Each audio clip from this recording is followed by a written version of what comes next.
آپ کے نزدیک منکر حدیث کسے کہتے ہیں؟ کون منکر حدیث ہے؟ ہمارے ہاں جس طرح دریا دلی کے ساتھ لوگوں کو منکر حدیث بنایا جا رہا ہے، کتنی بڑی جسارت ہے۔ تو میں آپ سے یہ جاننا چاہوں گا کہ انکار حدیث کی تعریف کیا ہے؟ ہم کس شخص کو کہیں گے کہ وہ منکر حدیث ہو گیا ہے؟ حالانکہ اس کی تعریف تو یہ ہونی چاہیے کہ جو جان بوجھ کر رسول اللہ کے فرامین کا انکار کرے وہ منکر حدیث ہے۔ بر صغیر میں بعض اہل علم پر بھی الزام لگا انکار حدیث کا، تو کسی مسلمان کے بارے میں یہ کہنا کہ وہ حضور کے فرامین کو نہیں مانتا، یہ کتنی بڑی جسارت ہے کہ ہم کسی مسلمان کو رسول اللہ کی رحمت سے دور کر دیں، آپ کی شفقت سے دور کر دیں، آپ کے علم سے دور کر دیں۔ حالانکہ یہ علمی اختلافات کی دنیا ہے، اس میں یہ کہنا کہ اس نے حدیث کا انکار کر دیا، اس نے حدیث کا انکار کر دیا، تو اتنی بڑی جسارت کیوں کی جا رہی ہے؟ آپ کے نزدیک اس فتنے کی حقیقت کیا ہے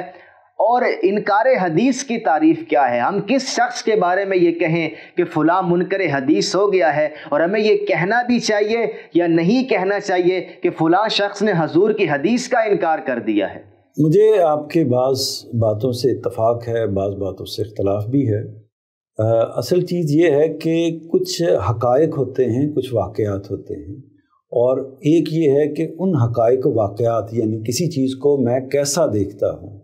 تو وہ میں کسی چیز کو سرخ دیکھتا ہوں، سیاہ دیکھتا ہوں، غلط دیکھتا ہوں، صحیح دیکھتا ہوں، ظاہر ہے کہ اس کے پیچھے میرا تجزیہ ہے، میرا علم ہے،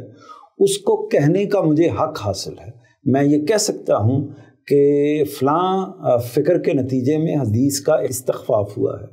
فلاں نقطہ نظر کے نتیجے میں حدیث کا انکار واقع ہوتا ہے، یہ کہنا۔ اور اگر کوئی شخص فی الواقع بعض اہل علم ایسے موجود ہیں جو حدیث کو بحیثیت مجموعی قبول کرنے ہی سے انکاری ہیں، یعنی وہ اس کو دین کا حصہ ہی نہیں سمجھتے،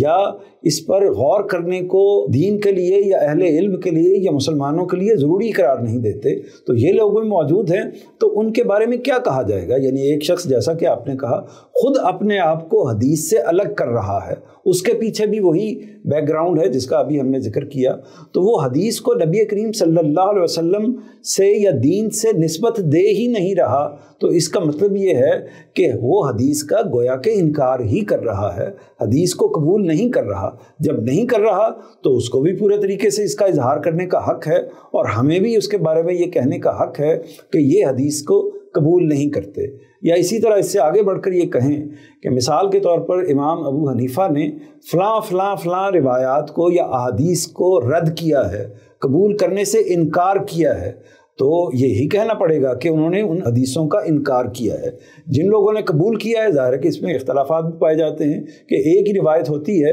ایک محدث کے ہاں وہ قابل قبول ہوتی ہے، دوسرے محدث کے ہاں وہ مردود ہوتی ہے۔ اسی طرح درایت کے اصولوں کی بنیاد پر، قرآن مجید کی روشنی کی بنیاد پر بعض اہل علم ایک روایت کو یا حدیث کو قبول کر رہے ہوتے ہیں، دوسرے اس کو رد کر رہے ہوتے ہیں۔ تو یہ ساری چیز کا نتیجہ کیا نکلے گا کہ جب ایک شخص کسی چیز کو رد کر رہا ہے تو ہم یہ نہیں کہہ سکتے کہ وہ رد نہیں کر رہا، ہمیں یہ کہنا ہی چاہیے اور اس کو بھی اس بات کو تسلیم کرنا چاہیے، اور ایسا ہی ہوتا ہے۔ یہ تو ایک بات ہو گئی۔ دوسری بات یہ ہے کہ اس میں اگر کوئی شخص یہ کہتا ہے